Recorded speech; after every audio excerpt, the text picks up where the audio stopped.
আজকে সকালে তৃপ্তি সহকারে পেট ভরে ভাত খেলাম।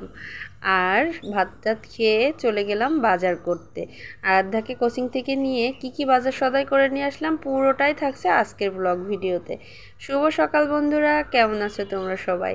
তোমাদেরকে সাথে নিয়ে আরও একটা নতুন ব্লগ ভিডিও শুরু করছি। আশা করি আজকের ব্লগটিও তোমাদের ভালো লাগবে। পুরো ভিডিওটি দেখার অনুরোধ রইল। ও হ্যাঁ, আরেকটা টিপস তোমাদেরকে বলে দিই, তোমরা যেসব তরমুজ, এখন তো তরমুজের সিজন, তরমুজের খোসা, কলার খোসা এগুলো কিন্তু ফেলে দিবে না ডাস্টবিনে, এগুলো গাছের গোড়ায় দিয়ে রাখবে। ওরা নিজে থেকেই সার তৈরি হয়ে যাবে, প্রতিদিন যে জল পড়ে এটাতে পচে যাবে। তো যাই হোক, আমার গাছে অনেক ফুল ফোটে, আজকে একটু কম ফুটেছে। আর গাছগুলো আমার তরতাজা রাখতে গাছের একটু যত্নও নিতে হয়।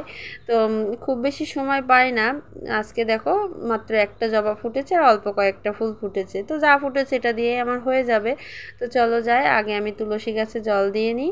আর এটা কিন্তু আমার সকাল বললে ভুল হবে, খুব বেশি সকাল না, এখন প্রায় 10টার মতো বাজে। আমার সকালে উঠে রান্না বান্না, তারপরে ঘর মোছা, স্নান করা, সব কাজকর্ম আমি সেরে তারপরে এসেছি পূজার কাছে। কারণ সকালে আমার তো, তোমরা তো জানোই, যারা আমার ডেইলি ব্লগ দেখো তারা তো জানো, আমার তো দুপুরে লাঞ্চ বক্স রেডি করে দিতে হয় আমার হাজব্যান্ডকে। এই জন্য আমি আসলে সকালে উঠেই পূজা দিতে পারি না। আবার মাম্মামের কোচিংও থাকে, তো সব মিলিয়ে আর কি বাবা মেয়ে বেরিয়ে গেছে, তারপরে আমি ঘর মুছে তারপরে পূজা দিতে আসছি। তো ব্যস্ততার মধ্যে পূজা দিলে আমার মনও ভরে না, আমার শান্তি সহকারে আস্তে ধীরে পূজাটা দিলে আমার ভালো লাগে। তারপরে এই যে পূজা দিয়ে প্রসাদও উঠিয়ে নিলাম। প্রসাদ আমি একটা আলাদা বাটিতে নিয়ে নিই, কারণ ঠাকুরের প্লেটে খাওয়া উচিত না। তো যাই হোক, তারপরে এদিকে আমি পূজা টুজা দিয়ে তারপর চলে আসলাম খাবারের টেবিলে।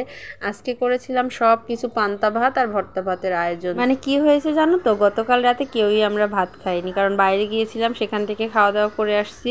তো সেই ভাত থেকে গিয়েছে, তারপর রাতে মাংস ছিল সেটাও আছে। তো আমি এই জন্য হালকা পাতলা একটু চিংড়ি মাছ দিয়ে পেঁপে রান্না করেছি, করে বাবাকে অফিসে লাঞ্চ বক্স গুছিয়ে দিয়ে দিয়েছি।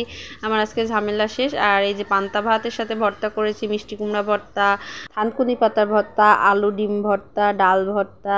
তো সব কিছু মিলিয়ে খাবারটা ছিল অনেক মজার, অনেক মজা খেয়েটে তারপরে এই যে যশকে নিয়ে বেরিয়ে পড়লাম। এখন যাচ্ছি আমার মাম্মামকে আনতে, ও তো কোচিংয়ে আছে, ওর কোচিংয়ে ছুটি হওয়ার সময় হয়ে গেছে। তারপরে ওকে নিয়ে তারপরে কিছু টুকিটাকি বাজার সদাইও করতে হবে, সেগুলো করে তারপরে একসাথে বাসায় ফিরবো। আমি এই যখনই স্কুলে আসি তখনই বাজারঘাট করে নিয়ে বাসায় ফিরি। তো প্রথমে দেখো যেটা ঢেলে নিলাম সেটা হচ্ছে বড়ই। এখানে মানে 1 কেজি আপেল কুল নিয়েছি, কুল বড়ই যে যেটা বলো। তারপরে এখানে 1 কেজি চিনি নিয়েছি।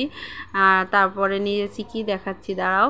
তারপরে এটার মধ্যে আরও কিছু আছে মুদি ম্যাটেরিয়াল। তো এটা আছে একটা সার্ফ এক্সেল। তো সার্ফ এক্সেলটা ভীমবারের সাথে ফ্রি পেয়েছি, আর আমরা তো বাঙালি, ফ্রি পেলে তো ভালোই লাগে বেশ।